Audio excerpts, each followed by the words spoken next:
Hey guys, Les here from my event rental store and from my event rental vlog. I have a lot of people asking me, hey, how would you invest $500, $5,000, $10,000? You want to get into event business, that's the money you have. How do I begin? How would you begin? In my case, how would I begin? Or in this case, how would I begin with X amount of money? Today we'll start with $500. How would I invest $500 if I wanted to start an event rental business? In a couple of weeks, we'll do $5,000 because $5,000 is different than if you had $500. Similar, but certainly different. So step number one. With $500, you can't afford a store. Even with $5,000, you can't immediately afford a store or a commercial space or a warehouse. But you can have a virtual space, a website. I think a website is very important because it acts like your storefront, and these days, almost everybody's online shopping, checking people's prices, etc. So step number one is to get a website. Now, you could outsource a website and have it completely built for you, but that would cost more than $500. There are a lot of website services out there that will charge you a monthly fee to help you build a website. They include GoDaddy, Website Builder, Wix, Shopify is a good one. There's a plethora of them out there. Squarespace. I'd recommend jumping on one of these platforms and starting up your website. It's fairly intuitive. They have website builders there. If you have any skill in computers, you can jump on there and create a basic website to begin with for your new business. Make sure you got a domain name. A lot of these websites do kind of initially have that as kind of step one. A domain name is essentially your business name, but it'll be under sort of on the top in the title bar, www.yourbusiness.com, .ca, .co, whatever you want. .com is probably the most popular and the one I would recommend using, and the one that people are most familiar with rather than those, you can have .net, .org. But now we're diverging into kind of online marketing. Website, step number one. Your website builder will most likely come with a free email service.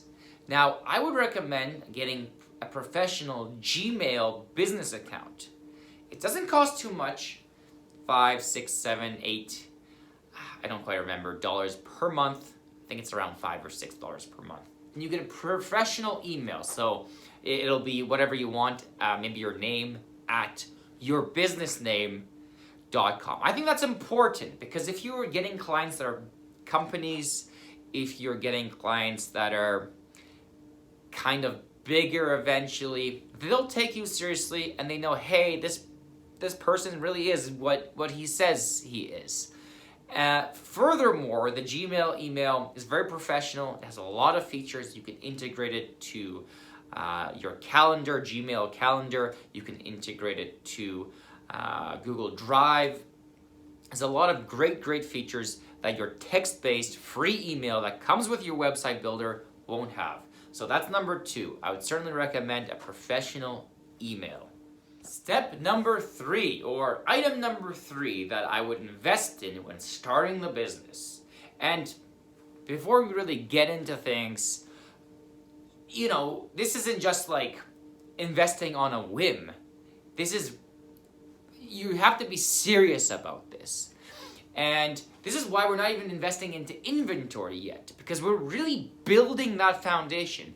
That foundation doesn't necessarily have anything to do with inventory. It's more about having a platform from which the inventory can sit on. And so this is really if you're serious. If you're not serious about it, buy a few chairs, put your stuff on Facebook, and just do it. But if you're getting a website, if you're getting a professional email, if you're getting an accounting system, which is step number 3, you're serious. You're thinking long term, okay? And you're not jumping the gun and you know, just going out there. You're thinking long term, and it's important to really start building that foundation, to have some sort of foundation if you really want to grow and if you want to do this for the long term. So step number 3 is some sort of invoicing system. There are free systems, there are paid for systems. You know, one way or another, they're going to charge you something. A lot of systems use a credit card payment thing, which I recommend highly because you want to have the ability to, if there are any damages, to charge them. You want that credit card information. It protects both you and the user, so you'll get more clients because they know that, hey, if this person isn't real, you can just do it. They can just do a chargeback and get their money back. So it protects both you and the user, and it makes it extremely convenient. So I highly, highly recommend getting some sort of credit card invoicing accounting system. So that's step number 3. That actually might be free. There are a couple of good services out there. Wave Invoicing, for example, I'd recommend if you're just getting started. Good Shuffle Pro is good if you want to put some money. If you're really, really serious and you're going to attack that, they have a free trial there, so you can certainly use that. And there are so many other systems which you can use. And if you start those early, you'll get familiar with them, and they will really help you organize inventory, organize costs, and they'll look very professional on the client side when they receive these invoices. So I highly recommend those. Number 4, you have to figure out how to transport your items in a presentable way. So that's a 2-part kind of thing. First, if you're transporting, say, this is just a random example. If you're transporting cutlery, you want to put it in some sort of nice container, and you probably want to wrap that container, seal that container, enclose that container somehow so you can tell it's hygienic and kind of ready and nice and presentable. And then you want to be able to somehow transport it to the client. Unless you have pickup only service, so the client has to come to you and grab your stuff, you have to figure out somehow some sort of transportation. If you're really new into this, maybe you'll need a truck, maybe you'll need a van, maybe an SUV is fine to start with if you're just dealing with smaller items, but you need to figure out some sort of storage and some sort of transportation for your items. Because obviously you need to get it out there, you need to get it to your clients, or you need to at least present it to your clients. So you think about how you're gonna do that. Presentation is huge. If you have something that's nicely presentable, stacked well, wrapped well, whatever the case may be, the client is going to be happy and use you again in the future. The last thing you want to invest in is the inventory itself. If you're in the event rental business, you'll want either tables, chairs, or tents. If you only have $500, you might want to consider some pop-up tents. You might want to consider some basic 6-foot plastic folding tables, or some basic, maybe you can find them used somewhere, chairs. I would probably start with pop-ups, or a couple pop-ups and a few tables, and then try to get those chairs after your first few rentals, because they'll be extremely popular as well. Remember, the basics are the key. You really want those basics, and those will be your 3 core items: tables, chairs, tents.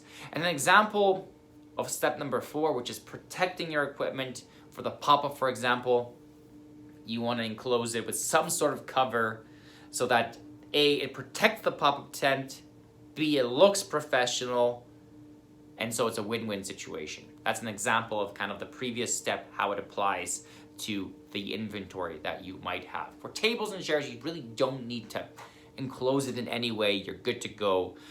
Maybe eventually, if you have a lot of them, you want specific carts and dollies for them. But to start, for pop-ups, you definitely want some sort of enclosement to protect that item. But yes, step number 5, you need some inventory. I would suggest maybe for the event rental business specifically, you might have some ideas. Maybe you're going into audio-visual, maybe you're going into kind of event planning. If you're doing event rentals, pure event rentals, that are not like bouncy houses. There's so many options, but if you're doing kind of pure event rental types, tables, chairs, tents, they always go out. They're extremely popular. I would highly recommend them. Guys, so maybe you would use that $500 differently. That's what I would do with $500 if I was to start. If you do something completely different, definitely put it in the comments. Let us know what you would do with $500. You can always add steps. You don't actually have to just do 5 things. Obviously, you can add different things.